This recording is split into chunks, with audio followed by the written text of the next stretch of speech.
Dimensión con Dionisio Gutiérrez. Diversos eventos políticos, militares, religiosos y económicos marcaron el 2013, impactando la vida de millones de personas en todo el mundo. El 11 de febrero, el Papa Benedicto XVI hace pública su renuncia, aduciendo razones de salud. No se había registrado un hecho similar en casi 6 siglos. El 12 de febrero, Corea del Norte desafió al mundo al realizar la prueba nuclear más grande de su historia, causando un sismo de 5 grados en la escala de Richter. Después de 14 años en el poder, el 5 de marzo fallece el presidente venezolano Hugo Chávez. Le sucede temporalmente Nicolás Maduro. El 13 de marzo, después de 5 rondas de votaciones, es elegido el cardenal Jorge Mario Bergoglio como el Papa 266 de la historia. Es el primer americano y el primer jesuita en ser elegido Papa.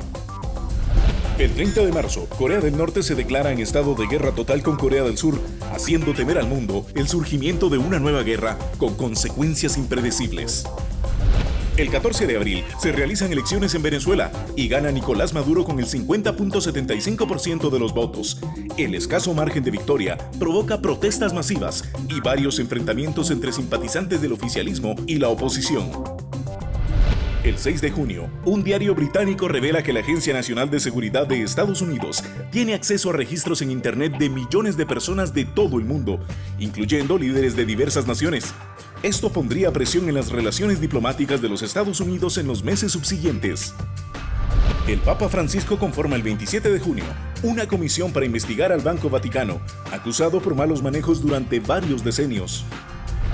El 3 de julio se registra un golpe de Estado en Egipto que derroca a Mohamed Morsi, sumiendo a esta nación en una nueva crisis institucional. El 25 de julio, Naciones Unidas confirma que la guerra civil de Siria ha cobrado la vida de más de 100.000 personas desde el comienzo de la misma, en marzo de 2011. Se calcula que la mitad de las víctimas son civiles. El 21 de agosto, un ataque con armas químicas cobra la vida de aproximadamente 1.400 personas en Siria. Varios países occidentales culpan al gobierno sirio de esta acción y amenazan con una intervención militar al régimen de Bashar al-Assad.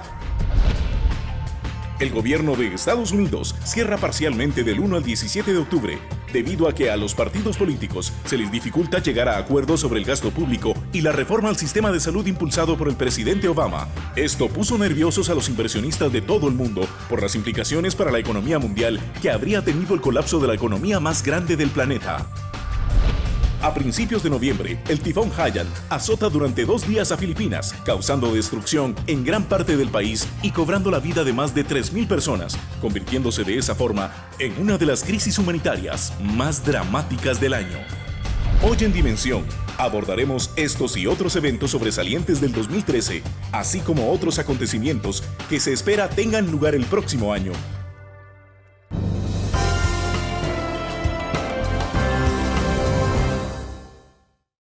Bienvenidos a Dimensión. Hoy vamos a intentar platicar qué pasó en el 2013, cuáles fueron los principales acontecimientos que marcaron el mundo, cuáles fueron los principales problemas, las oportunidades que aprovechamos, las que no, cuáles fueron las cosas que marcaron a la raza humana en este 2013 que está a punto de terminar.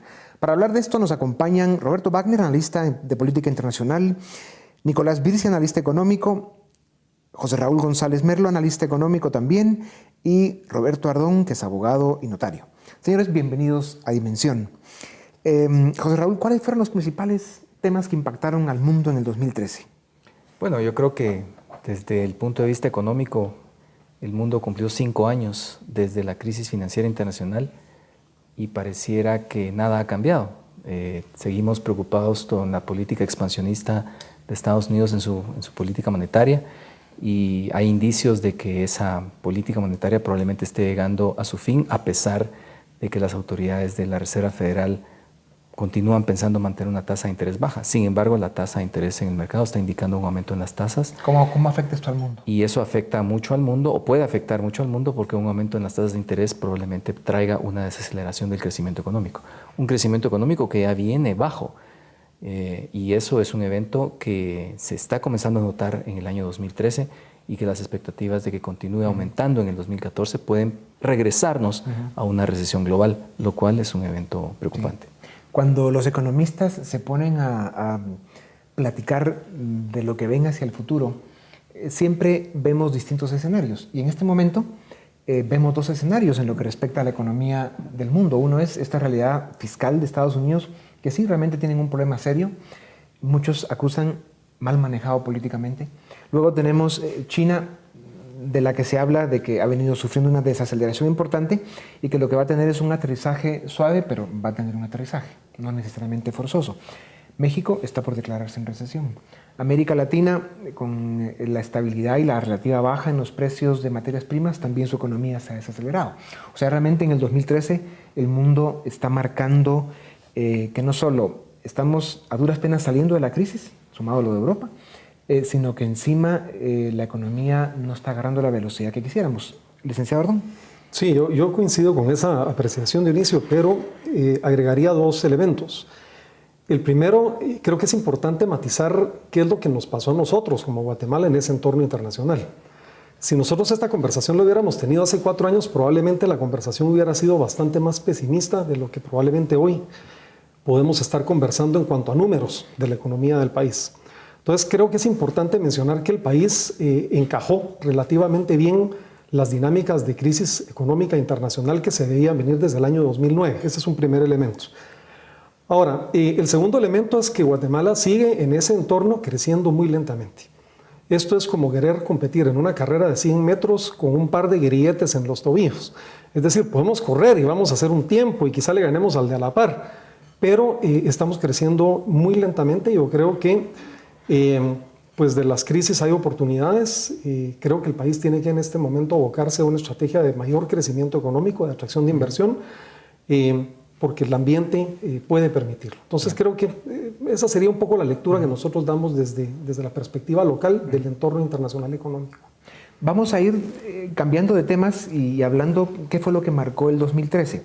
Sin duda alguna, la economía sigue siendo un tema de preocupación, o sea, ni salimos ya de la crisis totalmente y luego las expectativas no son todo lo optimistas que quisiéramos. Y hay partes del mundo, como mencionaba Licardón, especialmente Centroamérica, que no crecemos. Somos una región de un crecimiento marginal y no se ve claro a dónde vamos.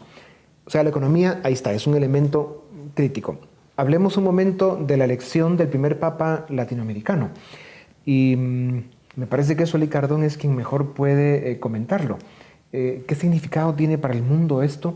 ¿Cuáles son los retos del Papa hoy en día, sobre todo con la agenda tan enérgica que tiene? Sí, yo creo que en este tema hay que ir un paso atrás previo. Y es que no solamente hay la elección de un Papa latinoamericano, sino la renuncia de un Papa, que ese es un acontecimiento que no veíamos en 500 años. Y que creo que va a marcar mucho la historia de la Iglesia hacia adelante. Entonces creo que no se ha todavía discutido lo suficiente el evento de la renuncia del Papa Benedicto que ocurrió en los últimos días de febrero.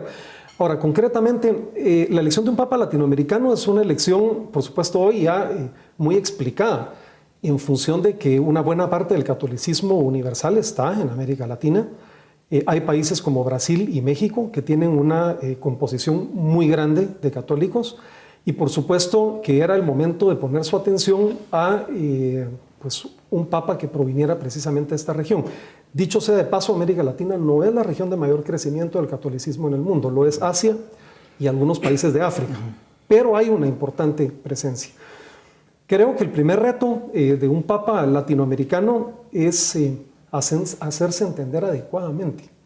Y digo esto porque los primeros chispazos en los medios de comunicación que hemos visto es como a veces se le ha leído al Papa cosas que no ha querido decir y que tiene mucho que ver con, por ejemplo, bueno, el tema de los matrimonios homosexuales, el tema de la posición de la Iglesia frente a los movimientos católicos que combaten el aborto, en donde la prensa ha estado muy sensible a detectar algunos giros o cambios en el lenguaje de la Iglesia que no son tales, y que el Papa, como latinoamericano que es Dionisio, se expresa de una manera mucho más diáfana.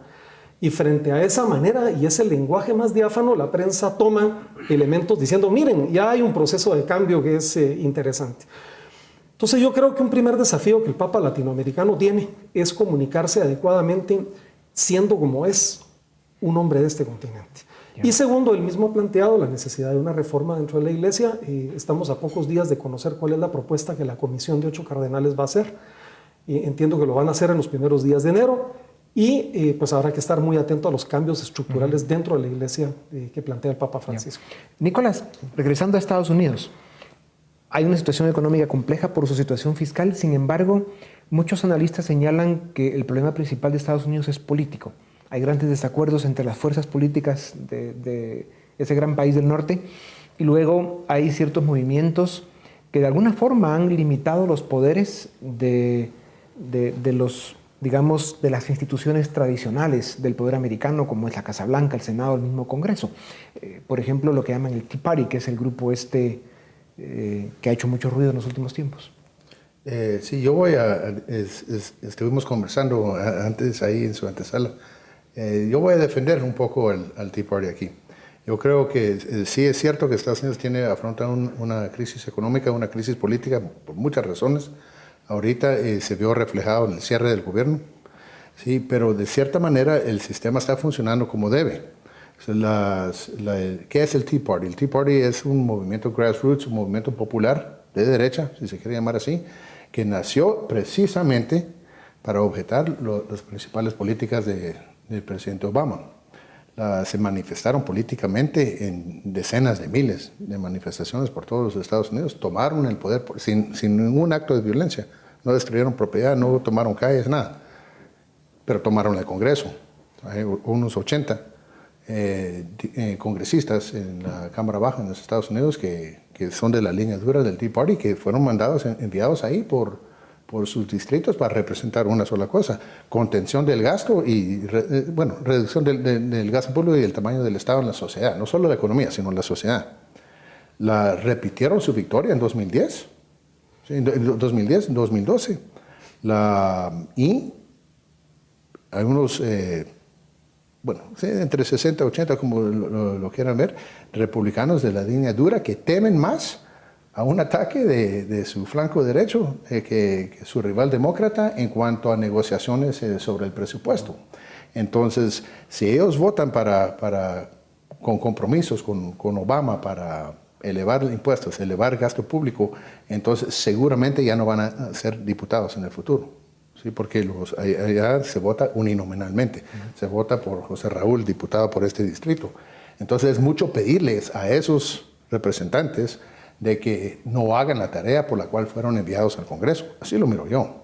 Ahora, algunas de sus posiciones radicales, como algunos las ven, sí han venido provocando un debilitamiento de ese movimiento en Estados Unidos. Y hay encuestas y análisis que indican que se han debilitado. Sí, pero quisiera ver las encuestas ahora después del Obamacare rollout. ¿Qué fue lo que estaban pidiendo durante el cierre del gobierno? Estaban pidiendo que se postergara el plan la apertura, el lanzamiento del plan de salud de Obama. Cabal en esas fechas, el 8 de octubre, él se tildó de que era una posición extremista, que tiene que ver una cosa con la otra, cuál es la sexta parte de la economía americana. Bueno, en fin, ¿qué pasó? Sí, se dio el lanzamiento del plan de salud de Obama y resultó ser un tremendo fracaso, y ahora el presidente pide lo que estaba pidiendo el Tea Party hace mes y medio. Entonces no era tan extremista su posición. Sí. Vamos a publicidad y regresamos en un momento para seguir con Dimensión y los acontecimientos que marcaron el 2013.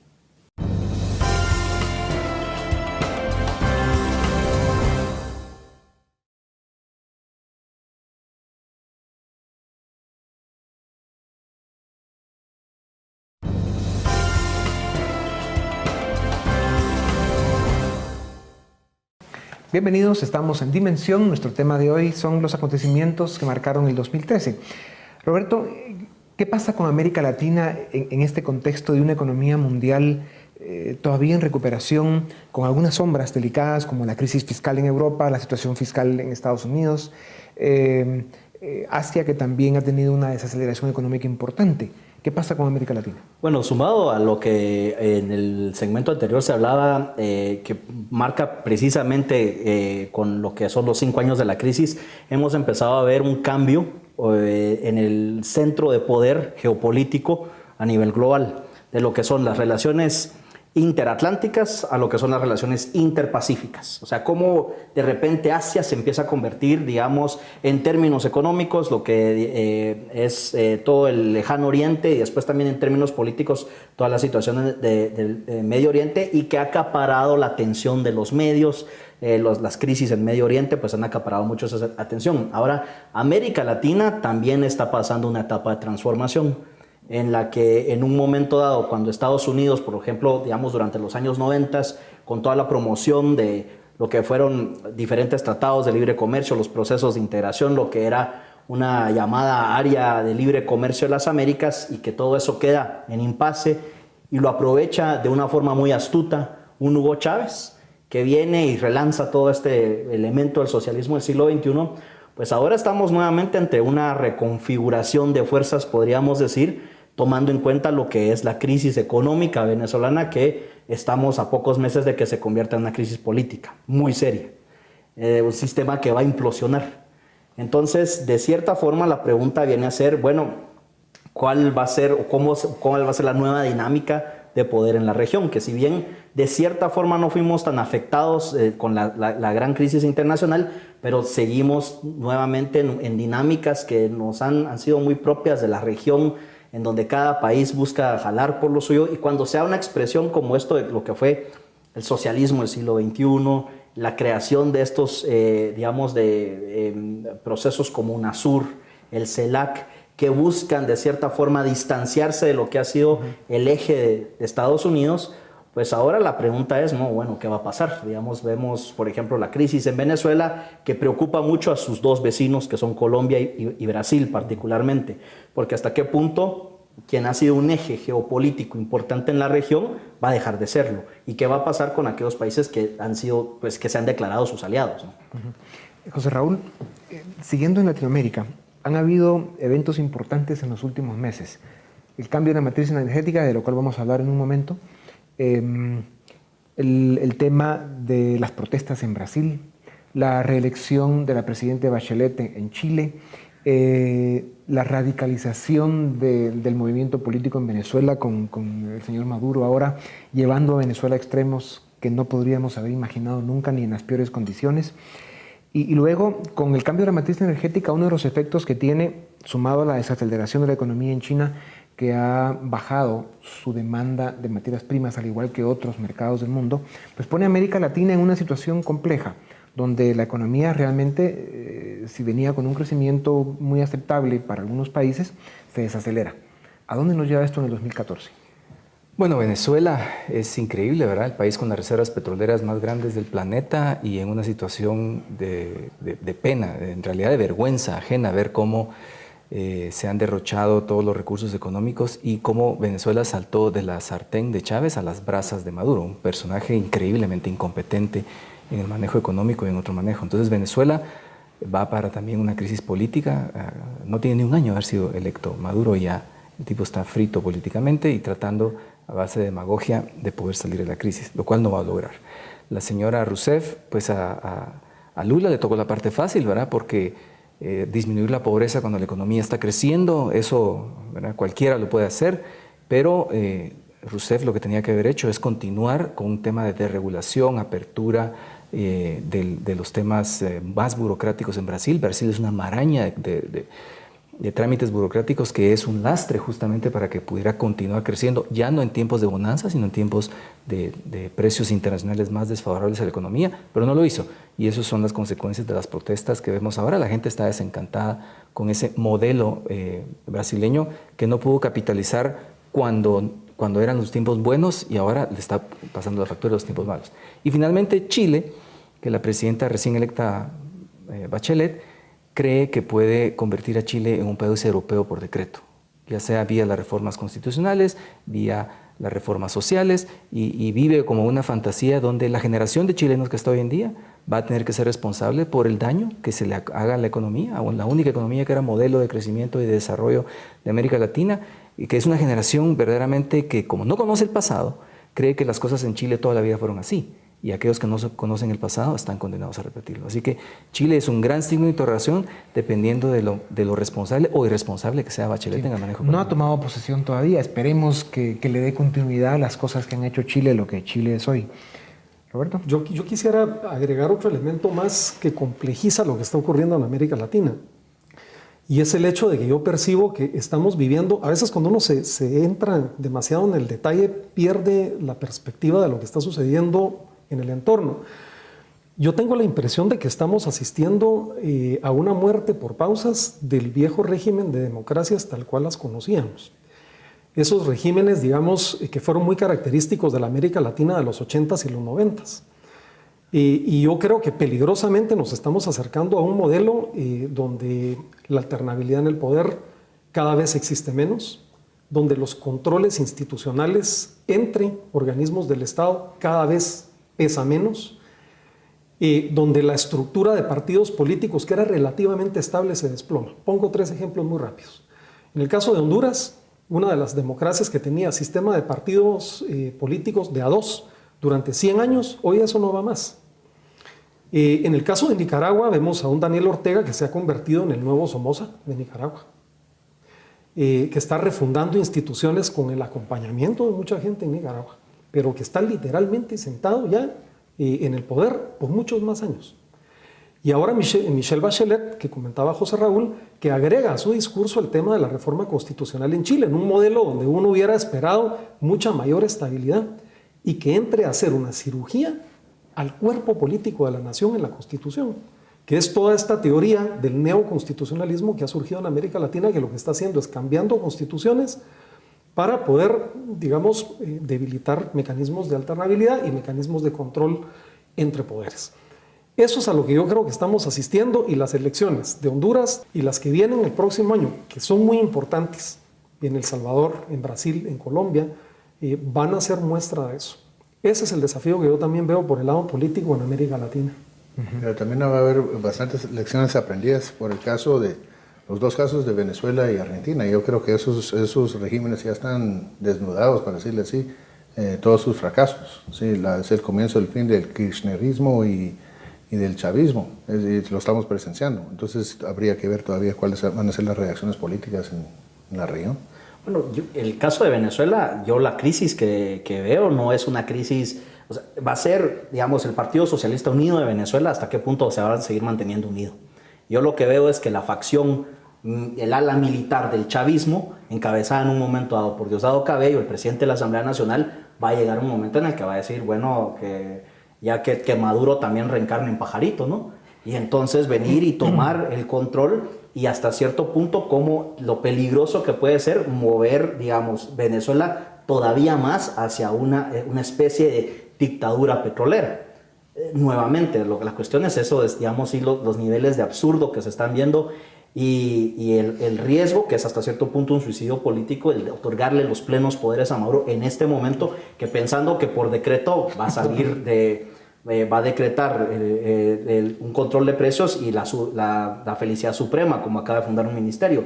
O sea, este tipo de situaciones que uno pensaría que ya se han dejado atrás, cómo de cierta forma eso puede generar una inestabilidad también que puede afectar, por ejemplo, a Colombia. La frontera Colombia-Venezuela es una frontera, pues, digamos, en donde nuevamente sigue una presencia de los grupos del crimen organizado sumamente fuertes, y también en el caso de Brasil, que Brasil tiene todas las condiciones para ejercer, podríamos decir, digamos, si lo vemos solo en ciertas estadísticas, en cierto liderazgo político, que en un momento dado se pensó con Lula, que no resultó ser tan radical como uno en un momento dado pensaba, pero que a Brasil parece no interesarle. Y esta situación interna que están viviendo el descontento, precisamente porque incluso se iba a hablar de un como sueño brasileño, ¿no? Y de repente la gente dice, pero perdón, parece que el Estado funciona cuando va a haber un evento como el Mundial, como las Olimpiadas, pero el día a día, digamos, un elemento tan fundamental que de la tarea del Estado, que es brindar seguridad, no la puede dar. Si bien Roberto Ardón decía que estamos presenciando ante un cambio de era en lo que entendíamos como la democracia en la que hemos vivido en los últimos años, realmente lo que está sucediendo en América Latina es consolidación de esa cultura política en la que normalmente los políticos buscan más poder, más control y menos libertades a los pueblos.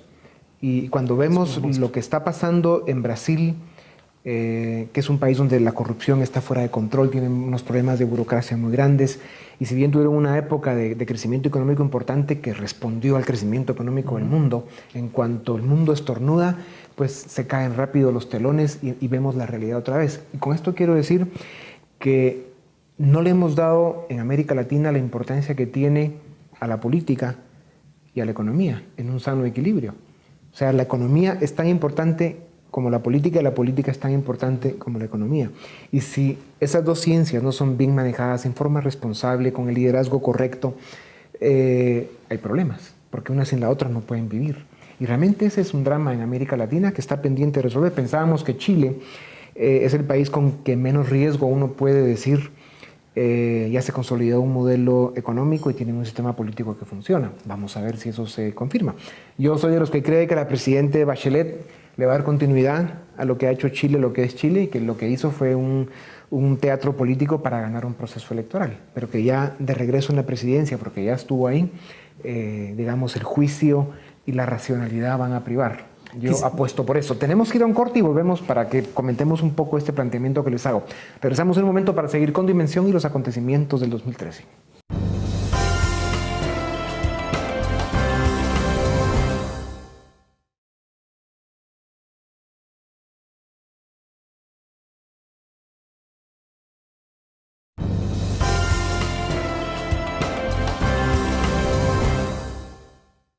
Bienvenidos, seguimos en Dimensión, los acontecimientos del 2013.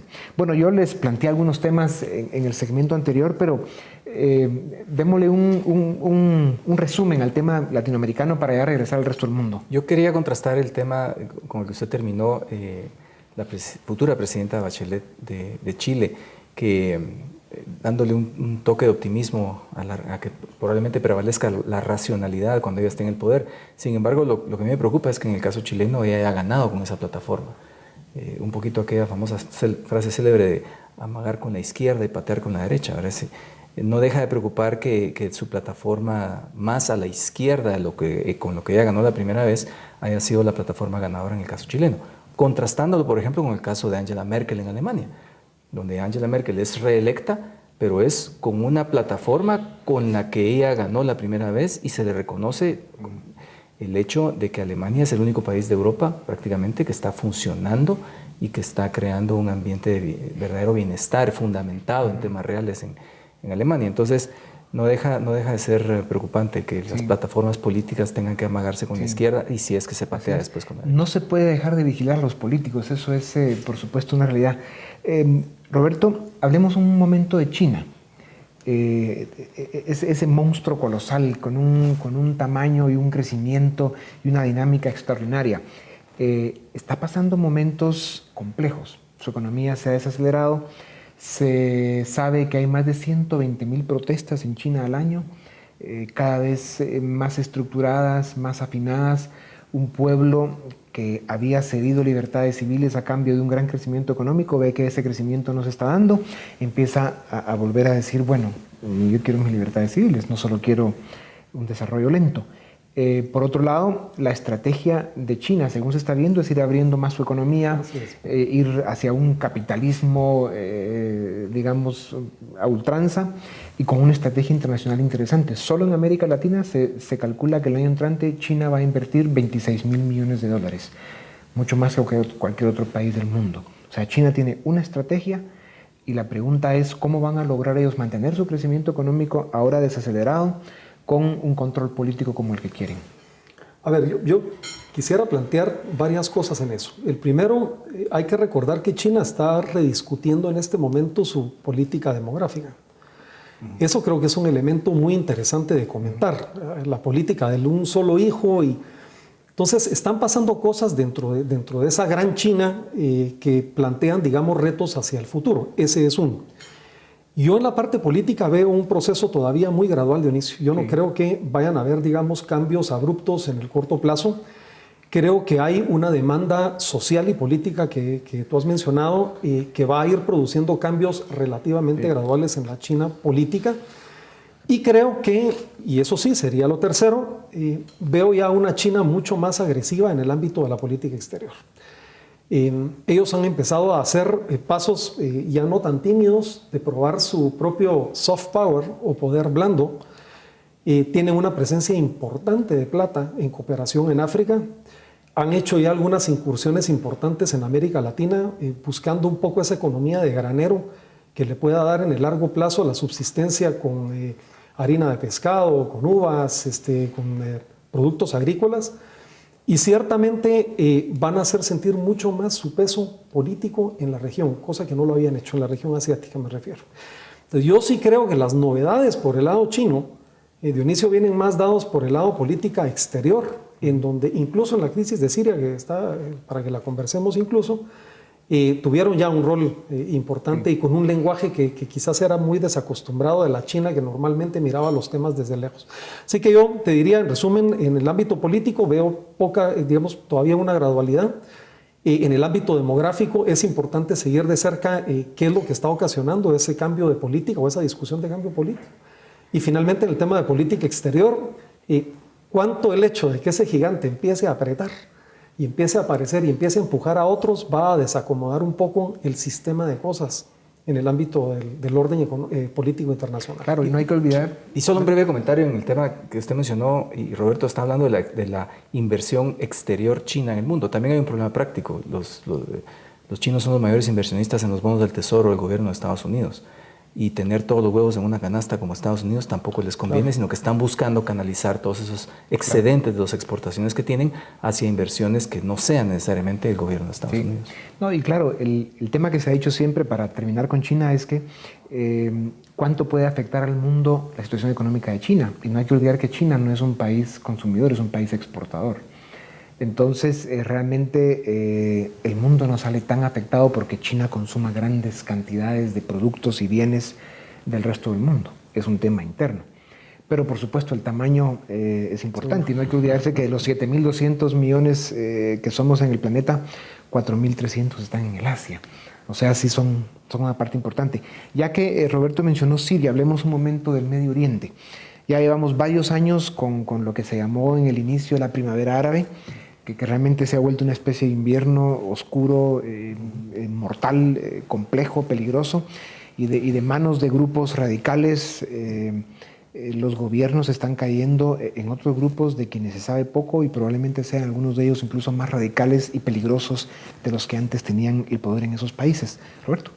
Bueno, por ejemplo, el caso de Siria realmente es un caso emblemático en cuanto a cómo se está cambiando la geopolítica en lo que es tal vez la región más conflictiva a nivel global. Y si bien aquí también hay que tomar en cuenta el papel de los medios de comunicación, porque después del papel de todo lo que sucedió con el tema de las armas químicas, la participación de la OPAC, el premio Nobel a la OPAC, al parecer, para muchos la visión es de que se están normalizando las cosas. Pero es todo lo contrario. Desde la peor crisis humanitaria de lo que va del siglo XXI, hace 3 meses mirábamos 4 grupos, 4 facciones diferentes en pugna en Siria, las facciones leales al gobierno, unas facciones, los rebeldes, pero los rebeldes más liberacionistas, moderados, rebeldes fundamentalistas, y luego movimientos étnicos como los kurdos. Hoy en día vemos 6 facciones que están todos involucrados en una lucha de poder. Y vemos 2 expresiones sumamente preocupantes y peligrosas dentro del Medio Oriente que en la literatura nosotros las conocemos como lo que es la geopolítica desde abajo o la antigeopolítica. Y esa es una expresión, por un lado, la participación y la influencia de Arabia Saudita a través de grupos fundamentalistas y la visión de que en Siria se instale un gobierno arabista. Un gobierno árabe, digamos, de que de cierta forma siga la línea, se conoce como el wahabismo en Arabia Saudita, que sí tiene una expresión bastante curiosa con todo el petróleo que venden a Occidente, pero financian una serie de grupos terroristas que desestabilizan el área.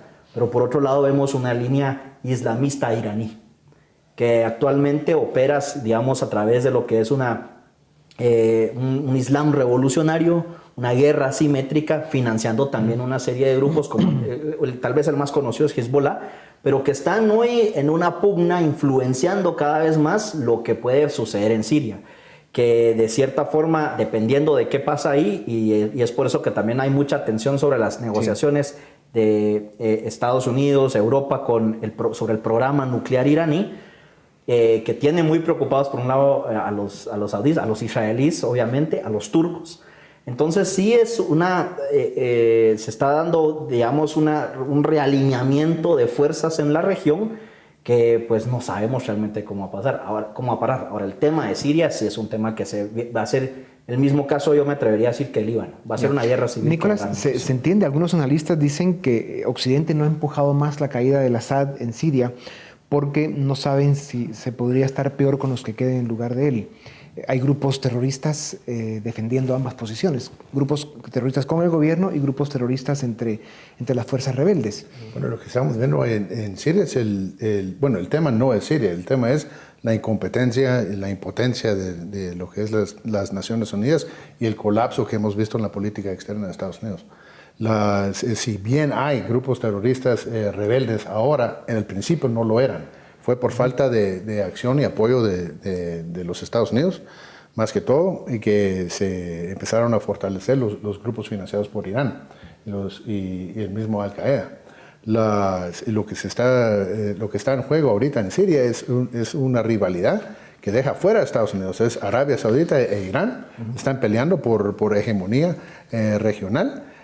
Arabia Saudita ya está contando con el no apoyo de Estados Unidos. Ya sabe que Estados Unidos ya no es un player en la región. Y también Israel también está pensando lo mismo, que Estados Unidos ya no es relevante en la región. Entonces uno reflexiona cómo han cambiado las cosas desde hace 5 años. Hace 5 años se pedía la no presencia de Estados Unidos en el Medio Oriente y hace 2 o 3 y el año pasado se estaba pidiendo la presencia de Estados Unidos en el Medio Oriente. ¿Y no será que hoy en día lo que estamos viendo es de que ya nadie es relevante en el mundo? Las grandes potencias como se conocían o los grupos muy poderosos o regiones, realmente el mundo lo que está enseñando es que se está dividiendo en muchos grupos, subgrupos, y el poder se está de alguna forma dividiendo, segmentando. Yo diría que hay libros muy interesantes como el de Moisés Naim del fin del poder que plantean esta tesis, pero cada vez se escucha más y se ve más que esto está pasando. Pero es el fin del poder como lo conocemos, pero eso no quiere decir que no hay una necesidad de poder y no hay vacíos de poder. Sí. Entonces, si esto hubiera ocurrido a lo largo de 20 años, tal vez le daría razón a las premisas que estaba usted sentando de inicio, pero el único cambio fue que cambiamos de Bush a Obama. No estoy aquí para defender a Bush, cálmense todos. Pero en serio, es una tremenda incompetencia. Los Estados Unidos no tiene política externa y eso se ve reflejado. O sea, solo porque hay un fin de poder como lo conocemos, no quiere decir que no hay una necesidad. El sistema anárquico internacional no necesita una política, digamos, más agresiva o más proactiva por parte de Estados Unidos en estos tiempos se ve prácticamente imposible si no hay un acuerdo. Yo lo que pienso es que, agregando lo que dice Nicolás, a ver, Estados Unidos está preso del discurso de su presidente. O sea, cuando Obama llegó al poder, el mensaje de cambio y de frescura y de ahora tenemos un Estados Unidos simpático, no podía durar mucho, Dionisio. Y yo creo que Siria ha sido un litmus test de cómo enfrenta Obama, por un lado, con ese discurso muy blando, muy de buena amistad, versus los juegos de poder en las áreas claves del planeta.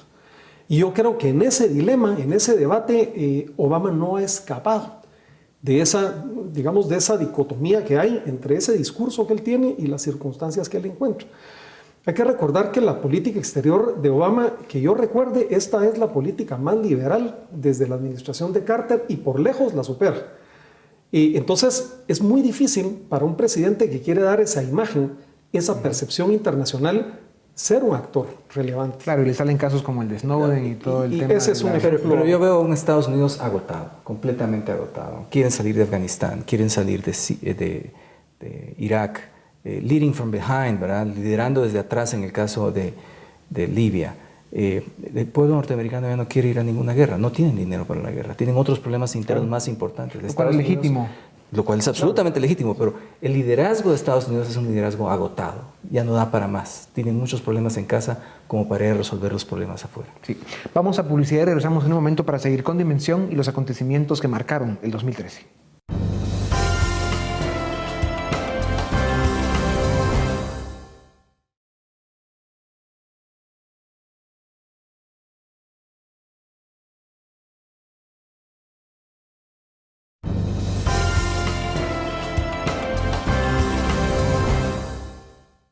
Bienvenidos a los acontecimientos del 2013 en Dimensión.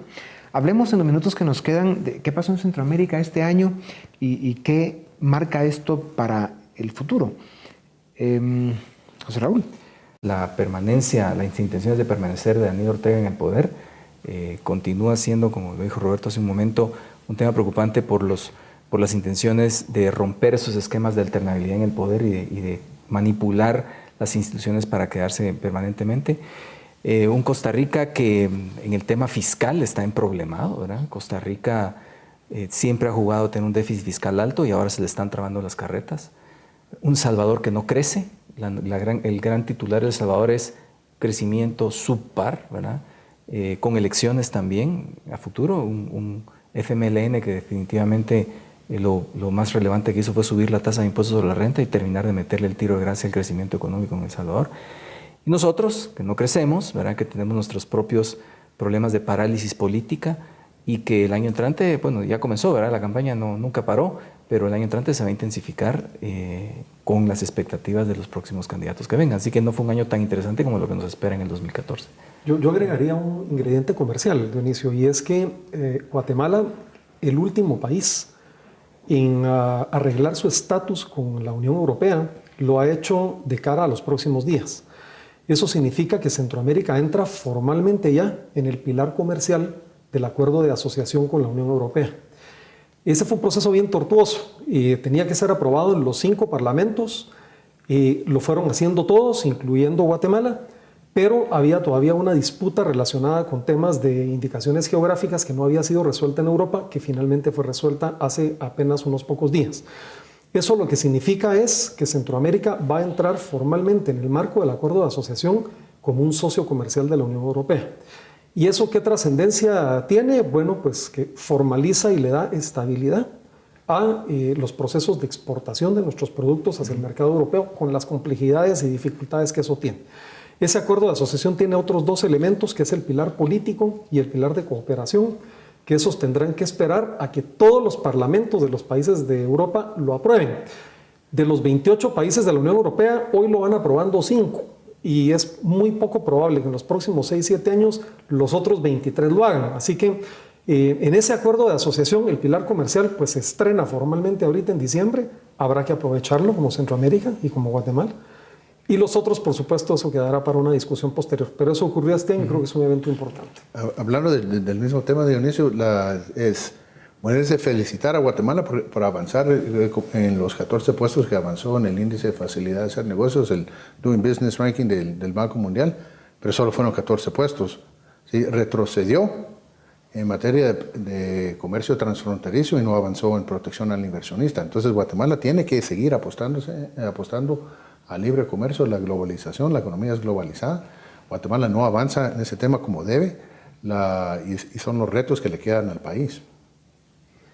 Yo en el tema, saliendo tal vez de lo económico, pasando a lo que es particularmente en materia de seguridad, pues realmente preocupante la situación desde el punto de vista de lo que son las nuevas amenazas que sufre particularmente la amenaza de narcotráfico y cómo nos pueden afectar situaciones que se están dando en otros países. El caso de Venezuela, la frontera, hoy en día es realmente Venezuela un punto de salida importantísimo de drogas hacia Estados Unidos y hacia Europa. Pero también vemos cómo se ve fuertemente afectado Panamá. Muchos de los puertos atlánticos, toda la costa atlántica de Costa Rica se ha reconfigurado. La presencia de la narcocultura es una cuestión interesantísima, digamos peligrosa obviamente, que se está dando en aquel país, pero también lo que ha sido la frontera Honduras-Guatemala, que poco a poco está siendo copada por estos grupos y aquí hay que voltear a ver no tanto a Estados Unidos, sino lo que está haciendo México. Y el interés que tiene México en un momento dado, aprovechando la relación tan estrecha que hay actualmente entre, por ejemplo, el gobierno de Guatemala y el gobierno de México, pero también hasta qué punto México está interesado en precisamente en ir saliendo de un problema y tirarlo al sur. O sea, es lógico, se entiende desde su perspectiva, desde las políticas de seguridad, las nuevas políticas de seguridad que está implementando Enrique Peña Nieto, pero hasta qué punto nosotros también estamos ante la ausencia de una política marco de seguridad regional, ¿cómo podría afectarnos todo esto? Hay cosas que son también importantes y que se pueden identificar como las cosas que no sucedieron. Y ustedes estarían de acuerdo en que en el 2013 no sucedió nada importante para que Centroamérica cambie, digamos, la esencia de su propio destino, en el sentido de que hayan habido los avances en temas políticos o temas profundos en el tema económico o social, que de alguna forma dieran claridad de que Centroamérica empieza a subirse en el carril correcto para arrancar un proceso de desarrollo sostenido, de crecimiento y consolidación de un modelo democrático.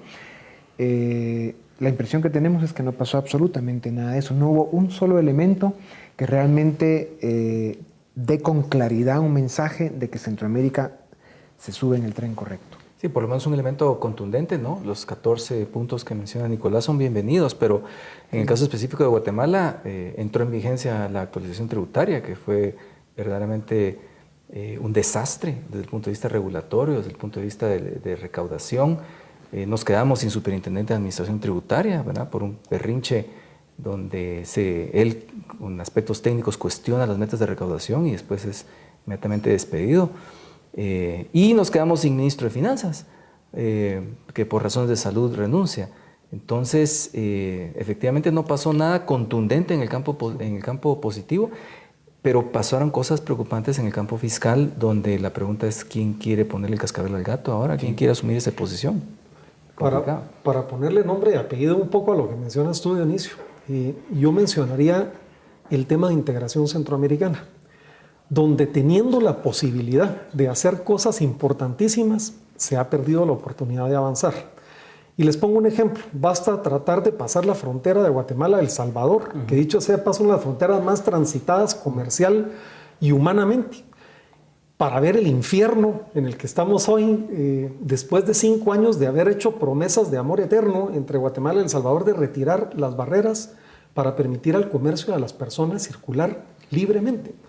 A mí me parece que si hay algo que deberíamos hacer como un esfuerzo concreto y tangible, tiene que ver con procesos de integración centroamericana y tiene que ver con el tema de aduanas.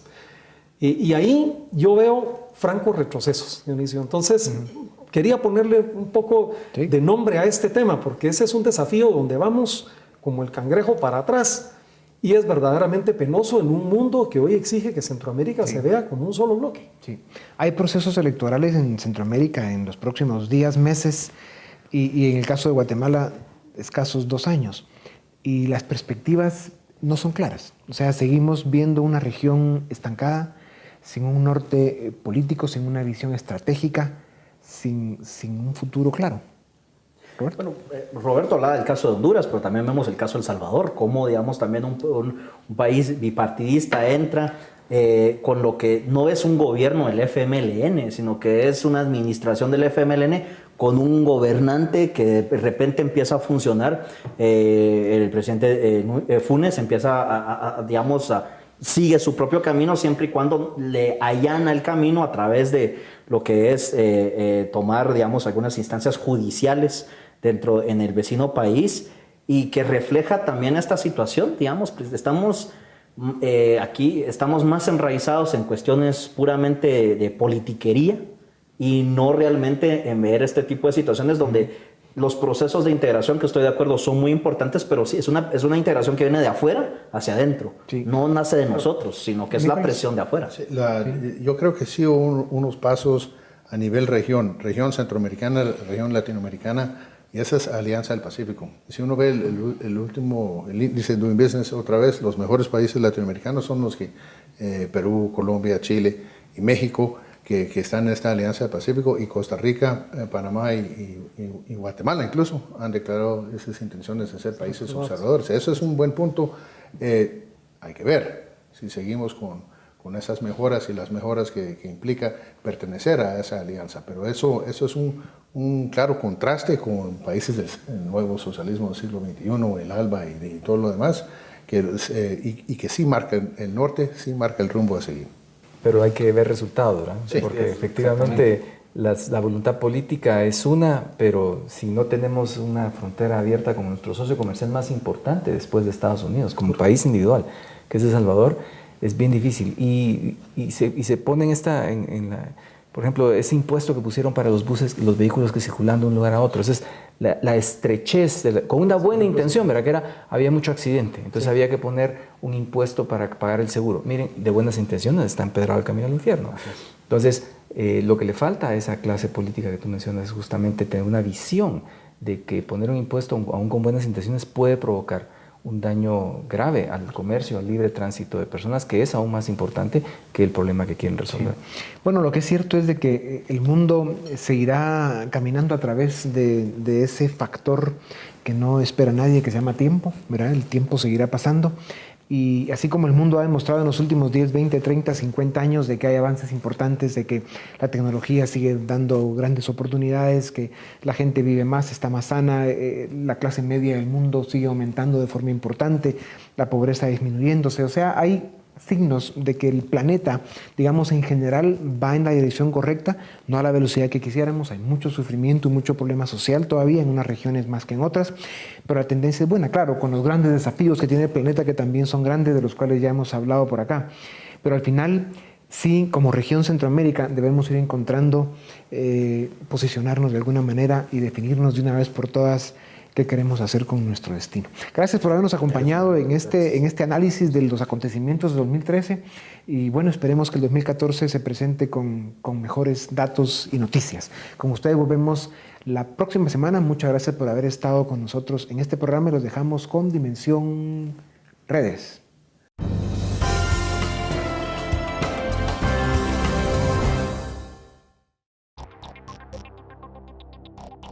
Preguntamos a nuestros amigos en redes sociales, ¿cuál fue la noticia más importante del 2013 y por qué? Oscar Miguel comentó, la renuncia del Papa, por ser algo inesperado, tener el valor de renunciar a los privilegios para esperar que el nuevo Papa desempeñara un mejor papel que él. Y la elección del Papa Francisco, por ser el primer latinoamericano y asombrar a la mayoría de la gente con su humildad y su renuncia a los lujos excesivos. Ches Edu dijo, la muerte del imperialismo chavista. Lamentablemente, la encomienda de Chávez para Maduro era seguir en lo mismo. Ojalá el tiempo pase como una bala para que Maduro se largue del poder del pueblo venezolano. Harry Fran agregó, Edward Snowden, por la pérdida de credibilidad de las políticas entre países, es la más importante. También hay otra que es muy importante, por el impacto a futuro, el inicio de la planificación de expediciones a Marte tripuladas.